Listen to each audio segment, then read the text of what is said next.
So, The Bucket List, directed by Rob Reiner, who's given us some great things in the past. I mean, not least of all being This Is Spinal Tap. Starring Morgan Freeman, who's given us some great things in the past, not least of which is Shawshank Redemption. And Jack Nicholson, who's given us some great things in the past, list too long to mention. So the story is two guys. One of them is cantankerous, wealthy and single. The other one is not cantankerous, not wealthy and not single, but they are both terminal. And they end up together in a hospital room together due to the most unbelievable plot machinations that get the really, really rich guy to have to share a hospital room with somebody else because he runs hospitals and insists that nobody doesn't get to share a room. So when he gets ill, he has to share a room with more. Honestly, it's like crank. And he did like, we don't care, just get them in the room together, okay? Doesn't matter how you do it, just glue them together. So they're together, they're both terminal.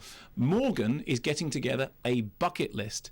This is a list of things he wants to do before he kicks the... Aye, well done. And Jack Nicholson says, oh, let me have a look at the list. And then Jack Nicholson decides that there's other things they should add. And together, they should go out into the world to fulfill their bucket list. There is a thin line between kicking the bucket and passing the bucket. And, you go in there with Rob Reiner. You think, Rob Reiner, he's edgy, he's sharp, he's funny, he's smart. And very quickly you realise, no, he's not going to do any of those things. He's going to do the...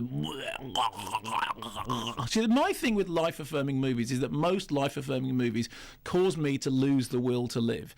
And in this, it's just so cozy. I mean, Morgan Freeman is he's just doing the Morgan Freeman thing, because ever since Shawshank, and then he played the American president, and then he played God, and he's got this reputation now as the everyman, that it's okay to like him. It's like if the world was coming to an end, the person you'd want to tell you it was happening is Morgan Freeman. I mean, that's why he does the voiceover in March of the Penguins. It's him, right? And then on the other side, Jack, he's the lad, he's the man, he's Jack, yeah, hey, he's in the front row of the Oscars, even when he's got the bald head shape because he was making this film, and he's the thing, and he's the man, he's doing, but he's got a heart of gold. Exactly, in fact, like the character that he's doing in, As Good As It Gets and all the rest of it. He gets to do a lot of grinning and a lot of leaning back, and Morgan Freeman gets to do a lot of narrating, because Morgan Freeman just, that's what you get him for now. Top narrator.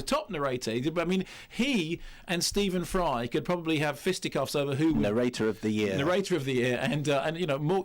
And so you're sitting there going, and the wishes start to be things like, kissing the most beautiful girl in the world, and they do, but it's not what you think, but it is what you think, really.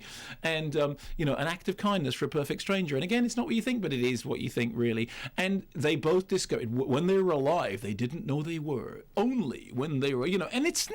So on the one hand, you've got a film like Diving Bell and the Butterfly, which really does do that thing brilliantly about... when the guy's fit and healthy, he doesn't know he's alive, but now he's paralysed, he's staring through one eye, and suddenly it's this vibrant, wonderful, fantastic thing that really connects with the spirit and has something to say. And on the other hand, you've got the bucket list, which is just that they're ill, but they're ill in that Hollywood sense, that they're not really ill. You never really believe either of them are really ill. You just believe that they're just two crotchety old guys hanging out with each other, and at the end of the day, they probably go to the, to the thing, and the Shallow Marmon, hey, we did a good day's filming today, didn't we? And Rob Reiner knows better than this.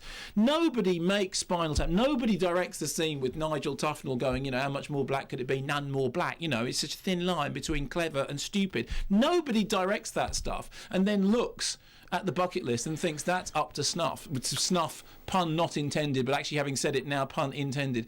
And it's just, and you end up just going, come on, how terminal are you? I've been here 2 hours, please. And, are you trying to say hurry up and die? Sadly, Simon, and that is what you end up thinking.